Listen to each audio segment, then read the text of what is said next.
Welcome to M1 news. Warangal జిల్లా పర్వతగిరి మండలం దౌలత్ నగర్ లో మొక్కజొన్న రైతులు ఇబ్బందులు రోజురోజుకు పెరుగుతున్నాయి. గోదాంలు, బస్తాలు, లారీల కొరతతో సుమారు 100కు పైగా పంట లోడు వాహనాలు రోజుల తరబడి రోడ్లపైన నిలిచిపోయాయి. బస్తాకు 300 వరకు ఖర్చు అవుతుండగా ట్రాక్టర్ అద్దెల భారంతో రైతులు ఆందోళన చెందుతున్నారు. ఈ సమయంలో అక్కడికి వచ్చిన మాజీ మంత్రి ఎర్రబెల్లి దయాకర్ రావును రైతులు అడ్డుకుని తమ గోడును వెళ్లగక్కారు. వెంటనే స్పందించిన ఆయన మార్క్ ఫెడ్ జీఎంతో మాట్లాడి రైతుల సమస్యలు త్వరగా పరిష్కరించాలని కోరారు.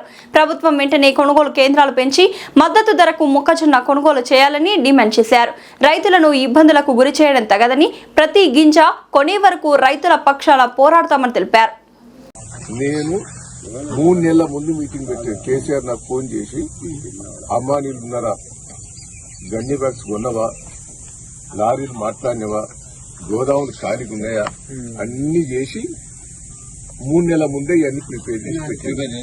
ఇప్పటి వరకు ఏది లేదు. ఇప్పుడు జొన్నల పైసలు పడతాయా పడాయని డౌట్. ఇంకానవా ట్రాన్స్పోర్ట్ లేదు, లారీలు మాట్లాడలేదు, గోదాములు మాట్లాడలేదు, గంజి బ్యాగ్స్ లేవు. గోస కొత్త పట్టాలు తీసుకొచ్చి ఒక్కొక్క 4,000-5,000 పెట్టుకోవచ్చు. బండి కాకపోతే అవి ఇట్లా లేపర్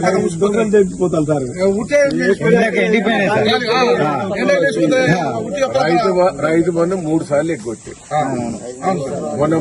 మొన్న ఎకరానికి వేసి బిచ్చ ఇచ్చినట్టు ఇస్తారు. ఇదివరకు ఏంది ఆయన కేసీఆర్ ఇప్పుడు ఎందుకు కావాలి మనకు యూరియా బస్తాలు దొరకలేదు. యూరియా బత్తాలు ఇక్కడ సార్, యూరియా బత్తాలకి ఇబ్బంది ఉన్నాయి. ఇప్పుడు ఇది వద్దురా మిల్లు కొనుక్కోపోయినావురా, కొడుకు వచ్చింది కదా.